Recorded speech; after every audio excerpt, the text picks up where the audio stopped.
আপনারা সবাই অবগত আছেন, এই নাগরজোলা সহ রাজ্যের সমস্ত মোটর স্ট্যান্ড এবং আইএসবিটিগুলি টিআরটিসি অধীনে আছে। আর এখানে বিধ্বংসী অগ্নিকাণ্ডে প্রায় 12টা ঘর বসে হয়েছে। যারা ব্যবসা করতে দীর্ঘদিন ধরে তারা ক্ষতিগ্রস্ত হয়েছে। তো আমরা আজকে এসেছি দেখার জন্য এবং যারা ক্ষতিগ্রস্ত ব্যবসায়ীদের সঙ্গে আমরা কথা বলেছি। আমাদের টিআরটিসির তরফ থেকে যতটুকু সাহায্য করার, সহায়তা করার আমরা চেষ্টা করব। আমাদেরও একটা দায়িত্ব আছে। আমরা এর মধ্যেই নাগরজোলা যে ডেভেলপমেন্ট সোসাইটি থাকবে তার সঙ্গে আলোচনা করে টিআরটিসি যৌথভাবে তাদেরকে কিছু সহায়তা বা সাহায্য করা যায় কিনা এটা আমরা দেখব। আমি আশা করব আমরা পারবো, কিছুটা সাহায্য আমরা নিশ্চয়ই করবো। ক্ষতিগ্রস্ত ব্যবসা থেকে এটা আমাদের একটা দায়িত্বের মধ্যে পড়ে। আর স্ট্যান্ডগুলি যেহেতু দেখভালের দায়িত্ব টিআরটিসি, সঙ্গত কারণে আমাদের একটা ভূমিকা থাকবে।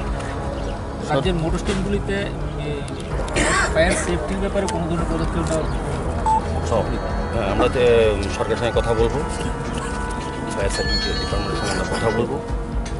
ভবিষ্যতে যাতে এই ধরনের কোনো দুর্ঘটনা যাতে ঘটতে না পারে বা ঘটতে গেলে যাতে প্রসার না হয়, ব্যাপকতা না পারে, এদিকে যাতে অগ্নি নির্বাহক দপ্তর যাতে দায়িত্ব নেয় বা এই সোসাইটি যখন মাধ্যমে যখন আমরা কাজটা করব সেই পরিকল্পিতভাবেই আমরা সাজাবো এই দোকানগুলিকে, যাতে এইভাবেই এখন তো নিশ্চয়ই আবার নতুন করে হবে, করার ক্ষেত্রে যাতে তাদের এই সেফটিটা থাকে, তারা ব্যবস্থা রাখে, সেদিকে আমরা এমনিতে নিগমের তরফ থেকে কোনো কিছু সহায়তা করার মানে কী বলে আপনার সিস্টেম নেই, তাহলে সবটা সোসাইটির উপর নির্ভর করে। সোসাইটি থেকে কীভাবে করা যায়?